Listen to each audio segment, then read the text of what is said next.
Due to the graphic nature of this murder case, listener discretion is advised. This episode includes dramatizations and discussions of murder, assault, and suicide that some people may find offensive. We advise extreme caution for children under 13.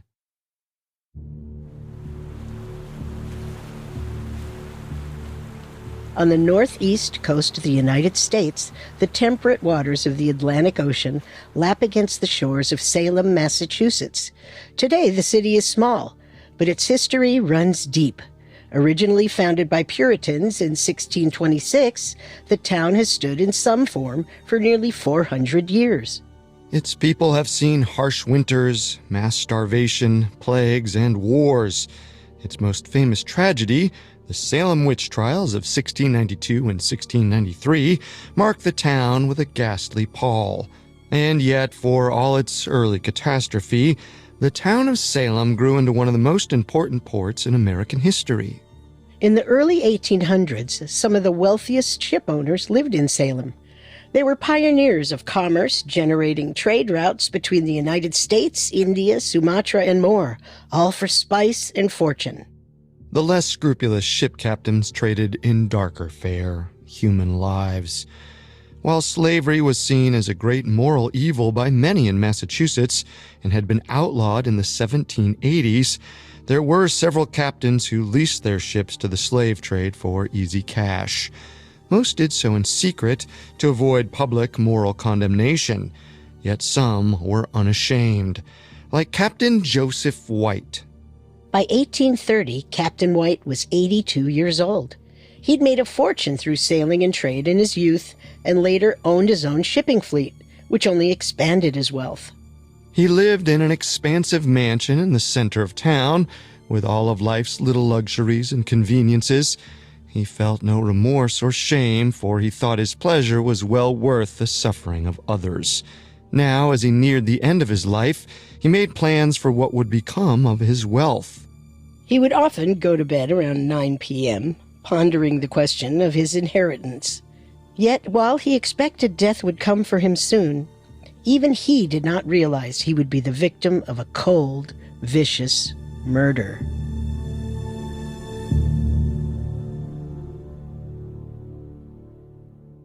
Today, we're exploring the 1830 murder of Captain Joseph White.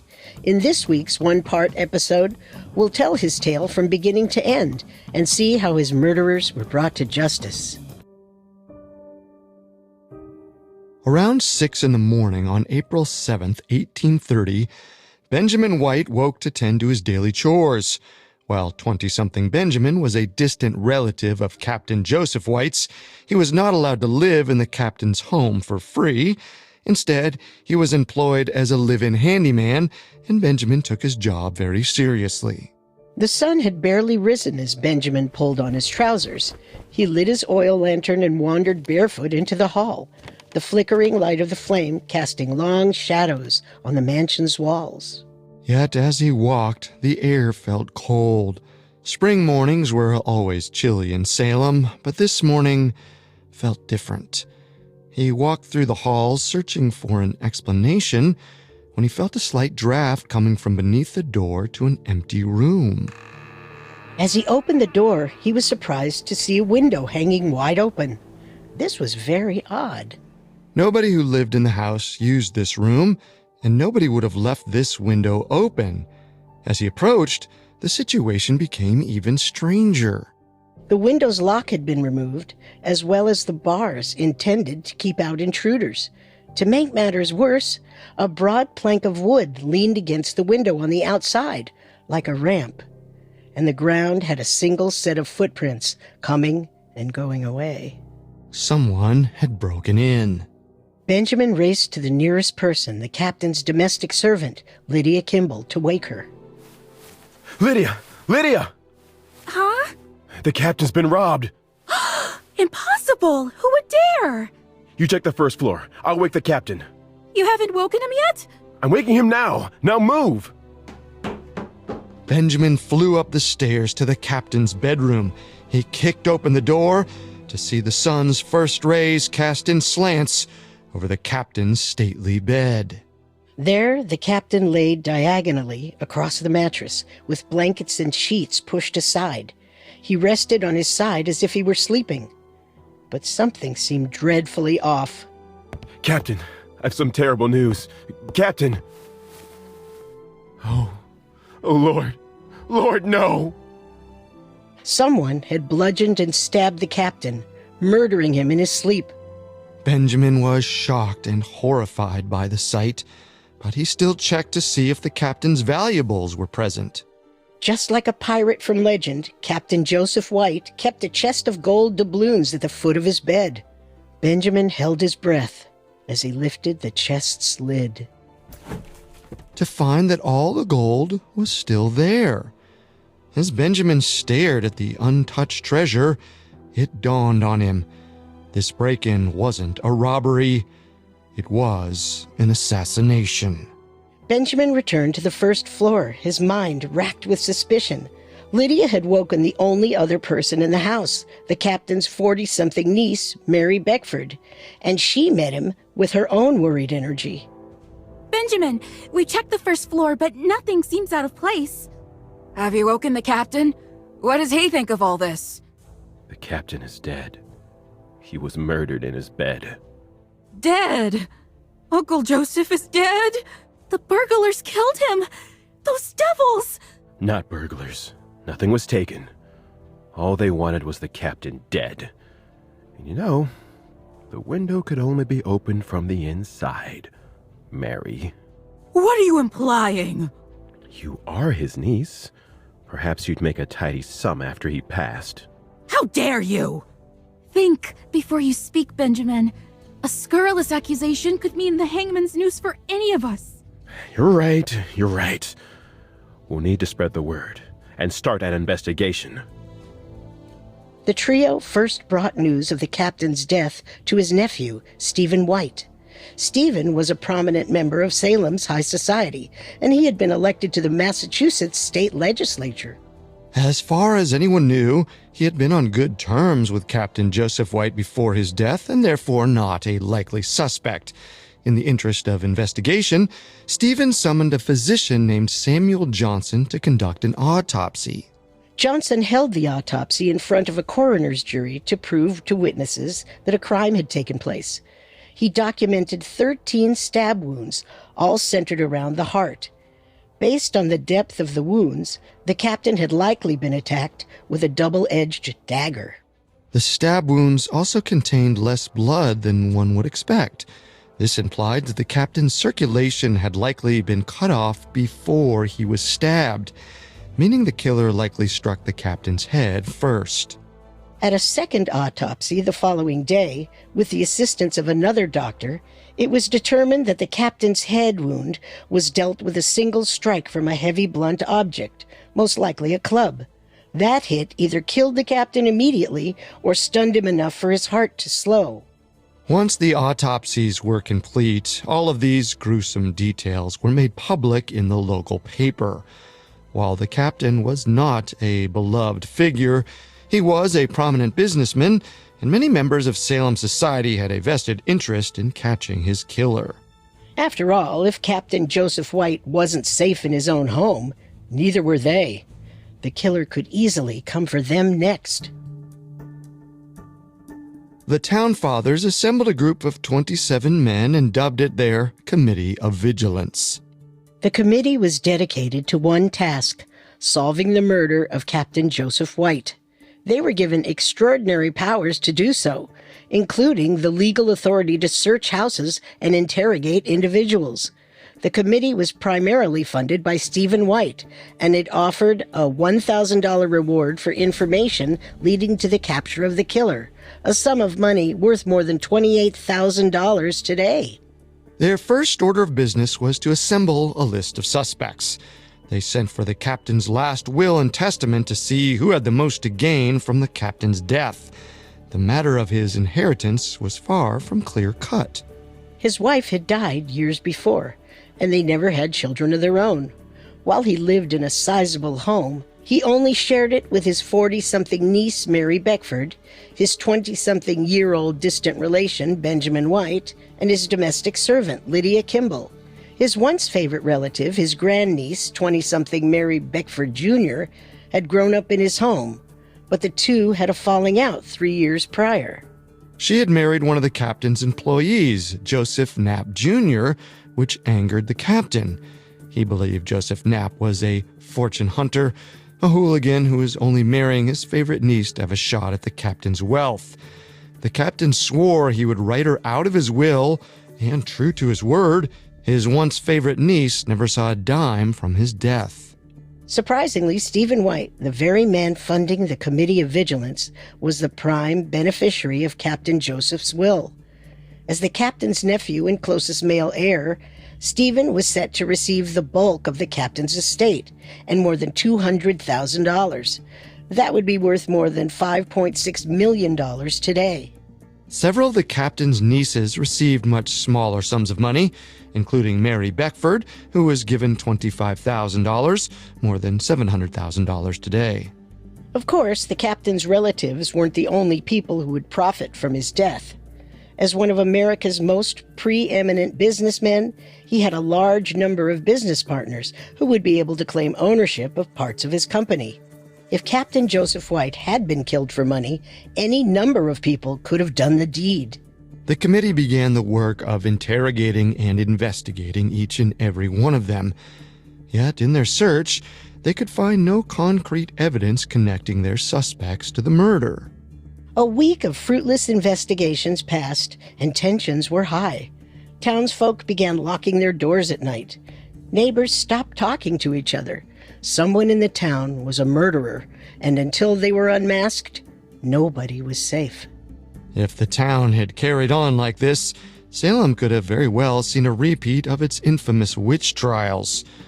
But luckily, after days of searching, the committee finally found its first break in the case.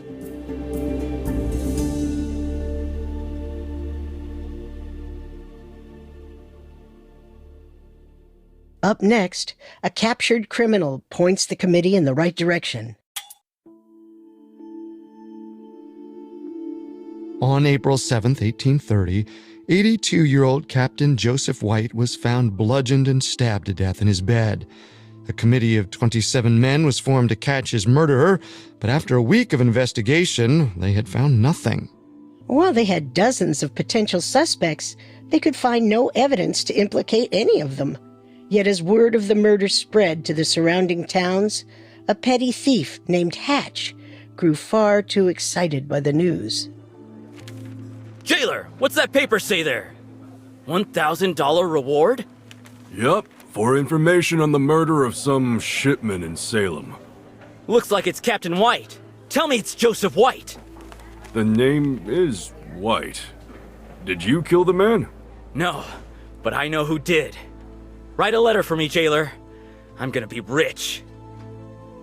Almost 10 days after the murder, the Committee of Vigilance received a letter from a jailer in New Bedford, a town 70 miles south of Salem. The jailer claimed that a prisoner, a petty thief named Hatch, had important information about the murder of Captain Joseph White. Members of the committee had Hatch brought to Salem to testify and see what information he really had to offer. Are you Hatch? I'm Stephen White. We spent a lot of money to bring you here. Your information better be worth it. Oh, I promise it will be. I was in Salem back in February. To pass the time, I frequented some of the city's less respectable locales. The gambling houses? Well, they're not just for gambling. There's also music and dancing and women. Get to the point. I overheard a group of men talking about Captain Joseph White. They claimed he had a chest full of gold and they meant to steal it. The chest wasn't taken. Maybe they got spooked. I think you're full of nonsense. At least let me give you their names. You can investigate them for yourself. Fine. Richard and George Crowninshield. We'll look into it. And then I'll get paid? And then I'll get paid. While Hatch seemed fairly confident in his information, the committee wasn't so sure. But when they investigated Hatch's claims, Other people confirmed the details. Richard and George Crowninshield had been planning a burglary of Captain Joseph White's treasure chest. To many members of the community, this came as shocking news. The Crowninshield name had been prominent in Salem for generations. Many of the family's patriarchs were powerful ship owners and statesmen. To hear that two Crowninshields might have been involved in one of the city's darkest murders was a shock. However, to those in the know, Richard and George Crowninshield were actually highly likely suspects. As the youngest men in the Crowninshield family, the two 20-something brothers had used their father's influence to get away with all sorts of petty crimes. They were ne'er-do-wells and good-for-nothings, and their involvement in Captain White's murder seemed par for the course. Having identified their first real suspects, the Committee of Vigilance rushed to the Crownshield's home and arrested them. Yet as they threw the duo in a jail cell, Richard was quick to point out the problems with the committee's case. You'd lock us up based on idle, drunken chatter? My uncle is dead. I'd say your chatter was anything but idle. It was nothing more than empty boasts. Words tossed like wind from the bottom of our cups. That should be obvious by the fact that nothing was taken, shouldn't it? My uncle's life was taken. But his money wasn't. Nobody heard us planning a murder. They heard us planning a robbery. And no robbery occurred. I know you had something to do with it. You don't know anything. If you try to hang me for this, you'll have the blood of two innocent men on your hands. The committee's case against the Crowninshields was flimsy at best. The fact that the Crowninshields said they were planning to break into the captain's home was certainly suspicious, but it was not enough to connect them to the murder itself. Still, the men remained in jail. The committee began to search for more evidence, and luckily, they wouldn't have to wait long before it fell into their laps. An entirely new family was about to get involved in the case, the Knapp family. Much like the Crowninshields and the Whites, the Knapps were a prominent family in the town of Salem. The patriarch, Joseph Knapp Sr., owned many ships of his own and had worked with Captain Joseph White on numerous occasions. Knapp's youngest, 19-year-old John Francis, or Frank Knapp, spent most of his teens working as a sailor and followed in his father's footsteps. The middle son, 23-year-old Nathaniel Phippen Knapp, had recently graduated from Harvard and begun a promising career in law. Perhaps the only Knapp to draw suspicion was the eldest, Joseph Knapp Jr. At 26 years old, Joseph Jr. was the sailor who had married Captain White's once favorite grandniece and made her lose her inheritance. Then, on May 14th, a little over 1 month after the murder of Captain White, Joseph Knapp Sr. received an odd letter in the post. Father, do you know anyone in Belfast, Maine? Belfast? Can't say that I do. Let's see what this is about. It is useless for me to enter into a discussion of facts which must inevitably harrow up your soul. No, I will merely tell you that I am acquainted with your brother Franklin. Franklin? You don't have a brother named Franklin. Perhaps he means Frank, but that would be my son. Which means this letter is meant for Junior. Perhaps. Let's keep reading. With your brother Franklin, and also the business that he was transacting for you on the 2nd of April last, and that I think you was very extravagant in giving $1,000 to the person that would execute the business for you. $1,000? What business is this man talking about? The letter doesn't say, but the author threatens to say if Junior doesn't pay $350 for the author's silence. Extortion? I think we better speak to Junior about this. Post haste. I'm inclined to agree. Mystified by the strange letter, Joseph Knapp Sr. and Phippen Knapp rode to Junior's house to ask him what it was about. Junior's response was hardly enthusiastic. Signed Charles Grant Jr. I don't know a Charles Grant. Then why did he send you this letter, Joseph?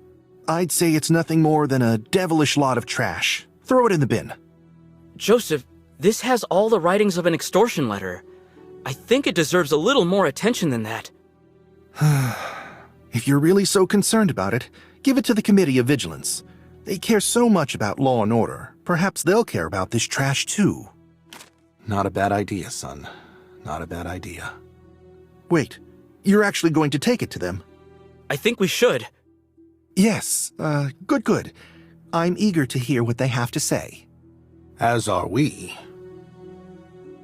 Knapp Sr. took the letter to the Committee of Vigilance, just as his son had recommended. While the letter never explicitly mentioned Captain White or his murder, several details piqued the committee's interest. The letter mentioned business that occurred in April, only a few days before Captain White's murder. Furthermore, a person could only be extorted about their business if those dealings were illegal in some way. The committee felt this letter was a lead worth pursuing. Not only did it cast Joseph Knapp Jr. in a suspicious light, but it also brought a new possible suspect into the mix, Charles Grant. Grant was sure to have some answers, and they were determined to speak with him. They sent a return letter to Grant and enclosed $50, promising the rest of the money would be sent at a later date. They also sent an attorney named Joseph Waters to watch the post office. When Charles Grant came to the post office to claim his money, Waters would arrest and interrogate him. The committee had laid their trap, and soon they would catch their killer.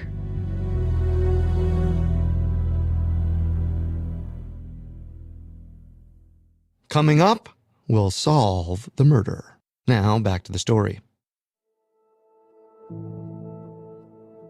On May 14, 1830, Joseph Knapp Sr. received an extortion letter intended for his son, Joseph Knapp Jr.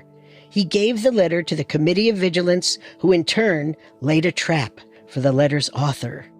The committee replied with a payment of $50 and a promise of more money. They also sent an attorney named Joseph Waters to arrest the man when he came to pick up the payment. As Waters watched and waited, he saw a young man arrive at the post office. Halt, brigand! Excuse me? You are Charles Grant, are you not? Charles Grant? I think not. You've picked up a letter addressed to him. I think you are. Grant is... Who are you? My name is Joseph Waters, and I've been sent by Salem's very own Committee of Vigilance to catch the man who killed Captain White. I should think you know something about this, Mr. Grant. Oh, from the committee? I suppose that's better than being caught by them. Them? Do you mean the Knapps? Look, Mr. Waters, I'll tell you everything I know, if you can guarantee my safety. From the killers, and from the law. Witness protection, eh? I'm sure that can be arranged. Now tell me what you know, Charles. I'll start with this. Charles Grant is a pseudonym I invented to avoid retaliation. My real name is John Palmer. The revelation was significant. John Palmer was known to spend much of his free time cavorting with the Crowninshields. His involvement meant his testimony could carry a little more weight than the jailbirds who had already fingered the Crowninshields as Captain White's killers. While his name alone was substantial, John Palmer's testimony proved even more powerful. So, Mr. Palmer, I hear you know everything about my uncle's death. How did you come about this information? On April 2nd, I was staying at the Crowninshields' home. That night, George and Richard approached me with an offer. They were going to kill Captain Joseph White, and they wanted me to help for a third of the profits. Profits? We've heard they were planning to rob the captain, but nothing was taken. What do you mean, profits? They had been hired to kill him. Taking the captain's property risked connecting them to the crime. Who did the hiring? Frank Knapp was the first to approach them. He told the Crowninshields that his brother, Joseph Knapp Jr., would pay $1,000 to anyone willing to take the contract. The Crowninshields readily accepted. Why did Joseph Knapp want my uncle dead? Was it purely revenge for being written out of the will? I have my own theories, but you'd have to ask him to get the real answer. Following Palmer's story, the Committee of Vigilance immediately rode out to arrest Joseph Knapp Jr. and Frank Knapp. After their arrest, More witnesses claimed they had seen Frank Knapp standing in the street outside of Captain White's home on the night of the murder. Evidence was piling up against the Knapp brothers. Many in the town predicted they would be convicted of murder and conspiracy to commit murder. They were all sure to hang, unless one confessed and turned state's witness. Desperate to save at least one of his brothers, Phippen Knapp went to the prison with Reverend Henry Coleman, the man who had conducted Joseph Jr.'s wedding ceremony. Frank refused to speak, but Joseph Jr. was a little more amenable to suggestion. Either all of us hang, or one of us walks free. Is that it? I can guarantee you protection from prosecution so long as you confess and testify to your confession in court. You want my words to hang my friends and my brother. Your actions are what might hang you, brother. But I'd rather not become an only child because of this. And to be clear, Joseph, you have a wife at home to worry about. Frank understands that you have a lot more to lose. Do you really think my wife will accept me back after all that's happened to her great-uncle? You'll only find out if you walk away from all this. And you'll only walk if you confess. So be it. In a written confession, Joseph Knapp Jr. explained the whole sordid affair. The plans had started in February when Joseph Jr. first mentioned to his brother Frank that he would not begrudge $1,000 that Captain White was dead. Joseph had recently discovered that Stephen White had been named the captain's latest heir. He believed that the captain's prior will had given more than half of his estate to Mary Beckford, Joseph's mother-in-law. Joseph did not like Stephen White, and he was probably convinced that Stephen had talked the captain into disinheriting his wife and dishonoring his mother-in-law. As such, Joseph's plan was as much about getting vengeance against the captain and money for his own family as it was about spiting Stephen. In addition to killing the captain, Joseph planned on destroying the new will.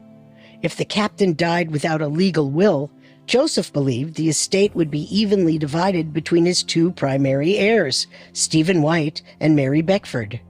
With half of the captain's fortune going to his mother-in-law, Joseph's wife would become the next heir to half of the captain's fortune. Once his mother-in-law died, Joseph would become a rich man indeed. Joseph asked Frank if he would be willing to kill the captain with him. Frank didn't have the nerve, but he knew two people who would.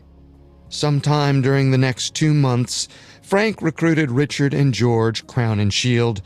The Crown and Shields agreed to take the job, and they talked at length about how to plan the attack.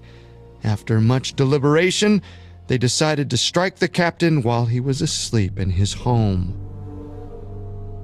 On April 2nd, Joseph took a key to the captain's home from his wife.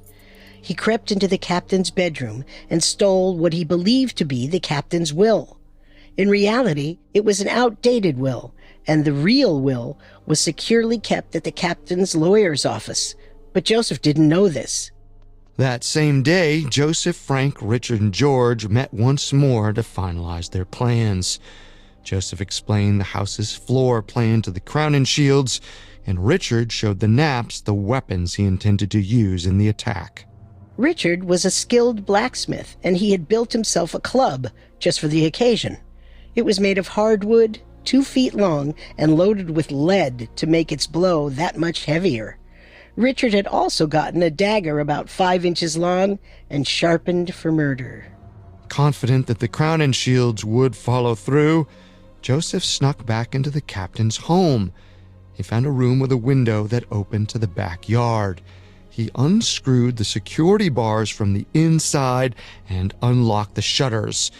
With this change, the window could be opened from the outside. With the weapons and entryway secured, Frank Knapp and Richard Crown and Shield set their plan in motion. Sometime between 10 and 11 p.m. on Tuesday, April 6th, Frank Knapp and Richard Crown and Shield walked across town to Captain White's home. Frank stood watch in the street while Richard continued on without him. With careful steps, Richard entered the front gate and snuck his way through the yard. The sound of his footsteps was dampened by the lawn's soft soil. and he approached the unlocked window with ease. He opened the window, then grabbed a nearby plank of wood to function as a bridge to the raised sill. With a delicate balance, Richard climbed up into the captain's home. The moon was bright, and its light streamed through the shuttered windows, illuminating his path as he made his silent way up the mansion's stairs. Confident that no one in the house had seen him, he slipped into the captain's bedchambers and closed the door. There lay the captain, his face clear in moonlit repose.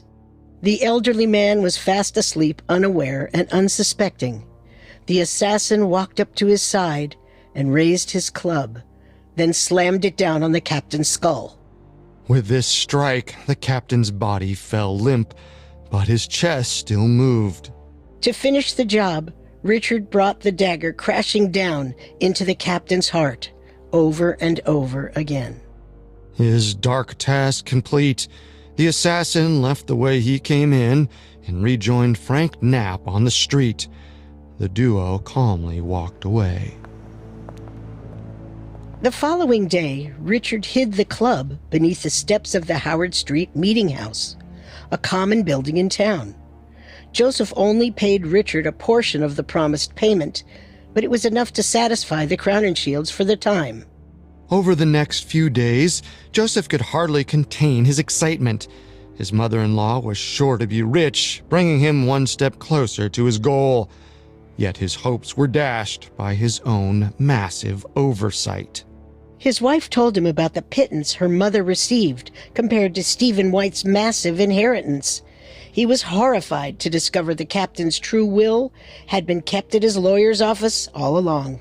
Joseph Knapp Jr., the fortune hunter disinherited by Captain Joseph White, never got his fortune after all.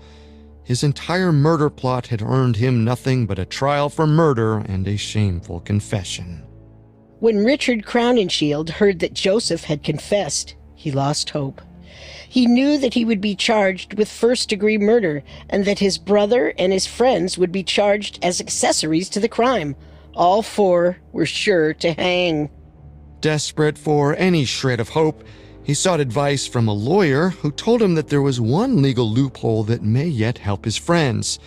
Thanks to Massachusetts legal code at the time, a person could not be charged as an accessory to a crime if no one had first been convicted of the crime in a court of law. And according to the legal code, a dead man could not be convicted. On June 15th, only a few days before Richard's slated trial, the jailer found him suffocated in his cell. He had tied 2 silk handkerchiefs together and used them to form a noose.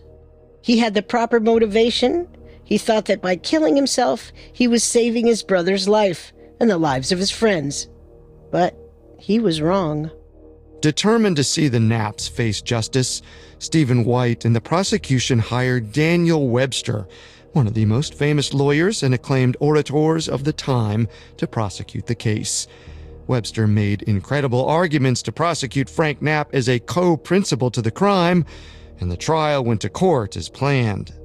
While Joseph had been promised legal immunity thanks to his confession, when he was brought to the witness stand to testify against his younger brother, he could not bring himself to speak. Perhaps the guilt or fear was too great for him. In his stark silence, Joseph had broken his agreement with the government. His brother Frank was found guilty and sentenced to die. Shortly after, Joseph's case was brought to trial, and he was found guilty as well. On September 28, 1830, Frank Knapp was publicly executed in front of thousands of Salemites at the age of 20. 26-year-old Joseph Knapp Jr. followed his brother to the grave in a similar fashion on December 31st that same year. George Crowninshield was the only one of the 4 to walk away from the whole affair. While he had been present for much of the planning and had been aware of the conspiracy, he had not participated in any direct way. He had not provided the murder weapons, he had not provided entry to the captain's home, he had not been present on the night of the murder, and he had not struck any blows himself. With all of these pertinent facts, The jury decided to spare the man his life. As far as Salem was concerned, justice had already been served.